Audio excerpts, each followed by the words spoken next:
Amis et internautes de Diaspora 24 TV, bonjour. C'est parti pour un nouveau numéro de votre émission Entretien de la semaine. Aujourd'hui, nous avons le plaisir d'accueillir M. Djibril Ndiaye, directeur général de l'Agence nationale pour les énergies renouvelables, ANER, responsable politique à Linguère. M. Ndiaye, bonjour. Je suis M. Ndiaye, Djibril Ndiaye, directeur général de l'Agence nationale pour les énergies renouvelables. On va parler du projet des 50 000 lampadaires solaires que vous-même vous aviez fait l'annonce en janvier 2019. Quel bilan pouvez-vous nous donner aujourd'hui en cette fin d'année? Merci madame. Effectivement, c'est un projet que nous avions annoncé au mois de janvier et même bien avant le mois de janvier. Ce projet a démarré finalement au mois de juin. C'est vrai que le démarrage a été un peu compliqué, mais nous avons atteint maintenant un bon rythme et nous sommes à 11 000 lampadaires déjà installés. Donc le projet suit son cours. Je crois qu'en 2020, on pourrait installer 40 000 lampadaires et probablement le projet pourrait être bouclé, Inch'Allah, en 2020, ce que nous avons prévu de faire. Et si on devait déborder également dès la fin du premier trimestre 2021, ce projet sera fini. On ne peut pas parler des énergies renouvelables sans parler de l'électrification rurale. Aujourd'hui, quel bilan pouvez-vous nous faire de l'électrification rurale au Sénégal? Pour dire effectivement, c'est un projet qui a été très bien accueilli avec les collectivités locales, les différents maires qui sont bénéficiaires de ce projet. Ça a permis d'éclairer vraiment de manière, très significative les différentes villes du Sénégal. Un projet que les maires attendaient avec impatience, mais également un projet qui a fait des résultats. Nous avons aujourd'hui plus de 80 villes à éclairer. C'est vrai que, comme j'ai dit tantôt, le démarrage a été très difficile. Nous sommes déjà entre Dakar, Thiès, Saint-Louis, Matam, Ziguinchor, Linguère. On va bientôt démarrer Fatick et Kaolack. Et probablement en début 2020, nous avons démarré Fatick et Kaolack et ensuite nous allons enchaîner effectivement et Touba et les autres régions.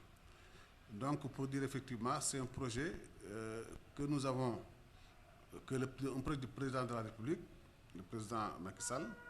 Pour revenir à l'électrification rurale est gérée par notre consoeur Laser, l'Agence sénégalaise d'électrification rurale. Mais je peux déjà vous dire qu'en tout cas, il y a eu une avance significative entre 2012 et 2019 déjà. Nous avons largement dépassé, on avait trouvé le taux d'électrification à environ 24%, en tout cas moins de 25%. Aujourd'hui, avec les projets réalisés, réceptionnés et raccordés, on est à un peu plus de 40%. Et les projets qui sont en cours d'exécution, qui ne sont pas encore raccordés, quand ils seront raccordés, sur le réseau, en tout cas pour les différents villages, on serait probablement à un peu plus de 60%. Et pour dire qu'effectivement, qu'il y a eu vraiment des avancées, que le président a demandé à que d'ici 2025, que tout le Sénégal soit électrifié. En tout cas, que tous les Sénégalais puissent avoir accès à l'électricité. Donc ça, effectivement, c'est le moment peut-être d'encourager, de féliciter, c'est vrai, les ministres, mais également de féliciter l'Agence sénégalaise d'électrification rurale, qui a quand même fait un travail excellent. Voilà, les énergies renouvelables constituent le levier de développement en Afrique en général et au Sénégal en particulier. Partagez-vous cet avis?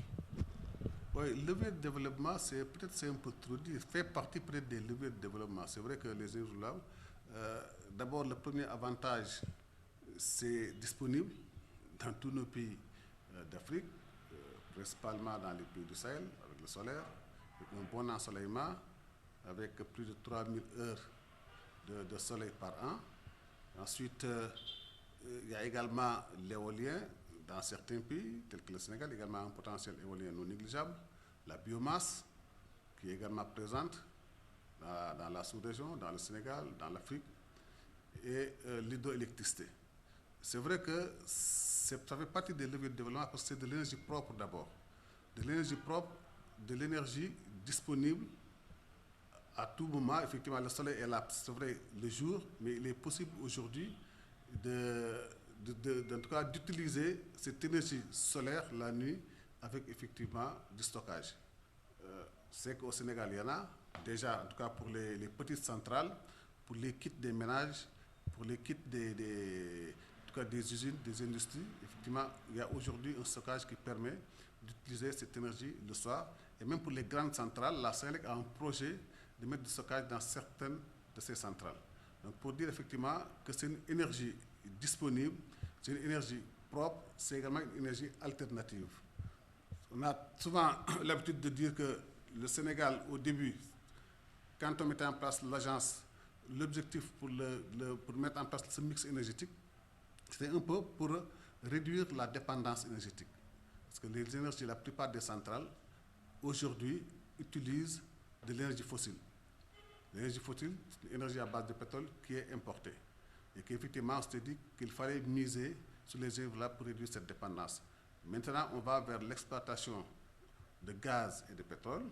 Effectivement, comme le rappelle souvent le ministre, la plupart du gaz sera utilisé pour la production d'électricité au Sénégal. Ça permettra de réduire les coûts, mais ça permettra également d'avoir une énergie abondance. Mais ça ne va pas dire que nous allons arrêter ce que nous sommes en train de faire avec les énergies renouvelables. Aujourd'hui, peut-être que l'énergie produite à partir des centrales à gaz pourrait être légèrement moins chère, mais avec l'avancée des technologies, avec la recherche qui continue, dans peut-être quelques années, les énergies renouvelables coûteront beaucoup moins cher que toutes ces formes d'énergie. Et ça permettrait effectivement à la Sénélec, ça permettrait aux particuliers, ça permettrait aux ménages, aux industries de pouvoir produire une énergie propre et à coût moindre. Donc c'est pourquoi, effectivement, on peut dire que les énergies renouvelables font partie du levier de développement de nos différents pays. Quand on parle d'énergie propre, effectivement, on parle de l'environnement, de la protection de l'environnement, qui est également un aspect important. Tout le monde sait aujourd'hui les problèmes que nous sommes en train de vivre à cause de la dégradation de notre environnement. Et les énergies propres nous permettraient d'éviter tout cela. Voilà, M. Ndiaye, je rappelle que vous êtes responsable politique à Linguère. Que pouvez-vous nous dire aujourd'hui du climat politique à Linguère? Oui, Linguère, quand même, nous n'avons pas beaucoup de problèmes. J'avoue que c'est peut-être l'un des départements les mieux maîtrisés par la mouvance présidentielle. Je ne dirais pas qu'il n'y a pas une opposition, mais il n'y a pas une opposition significative.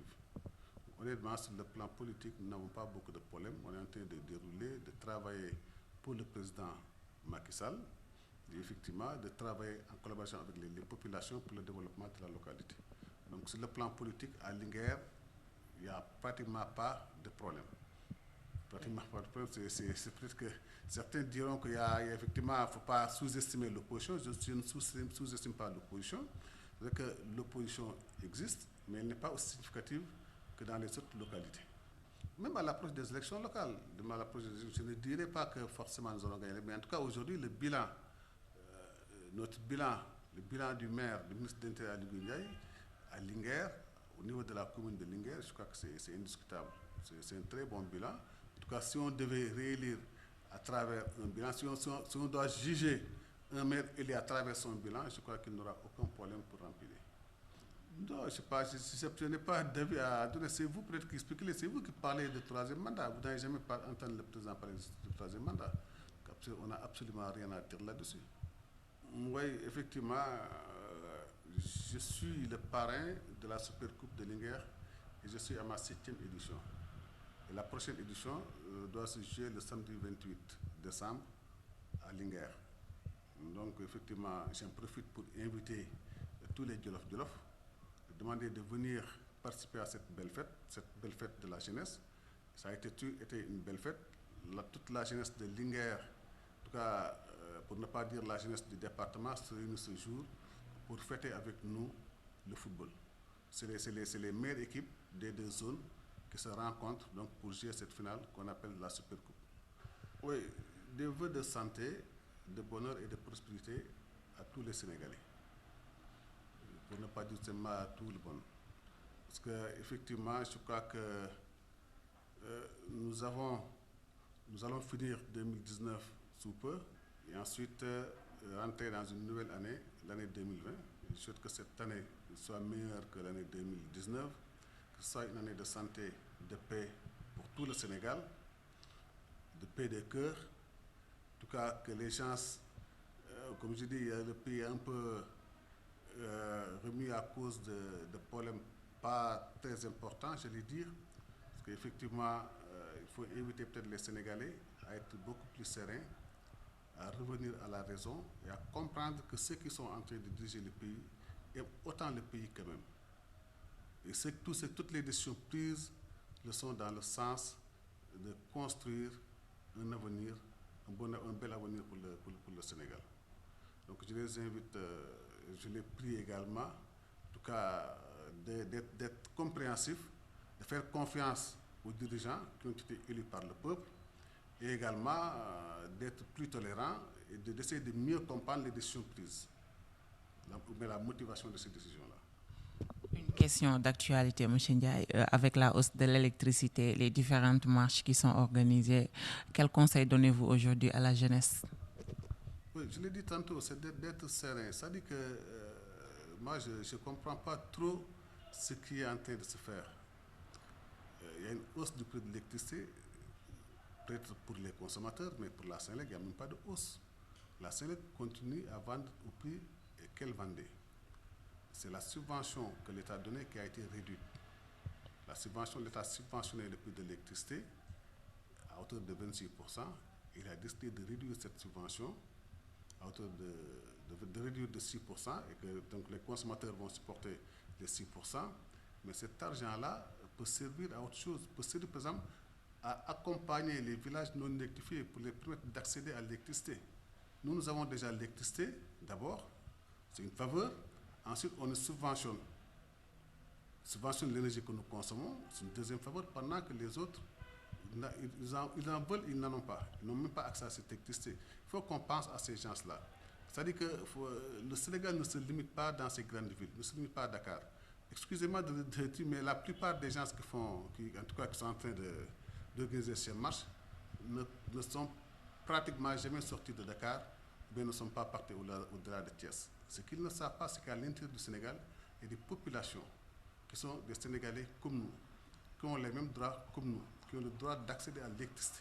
Parce que l'électricité, ces centrales électriques sont construites par l'argent de l'État, sont construites effectivement par l'argent de la Sénélec, c'est vrai, mais en tout cas la plupart également avec l'appui de l'État.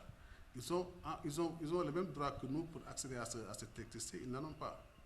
Comment faire pour qu'ils accèdent à cette électricité? Je crois que si aujourd'hui on marche, les populations marchent pour ça, pour soutenir nos compatriotes du monde rural, pour les permettre eux aussi d'accéder à l'électricité. Ça, ce serait une bonne cause. Ça, c'est une cause noble, une bonne lutte. Mais ne penser qu'à soi-même, c'est vraiment regrettable. Moi, j'ai de l'électricité chez moi, mes parents du village n'en ont pas, et pourtant ils en ont besoin. Ça les empêche de faire des activités qu'ils devaient pouvoir faire pour améliorer leurs conditions de vie. Pourquoi on ne devait pas penser à eux d'abord? Organiser des marches pour qu'ils puissent accéder à l'électricité, se cotiser, accepter de payer plus cher pour les permettre d'accéder à l'électricité, mais je ne sais pas, comme si on dirait qu'eux, ils n'en ont pas droit.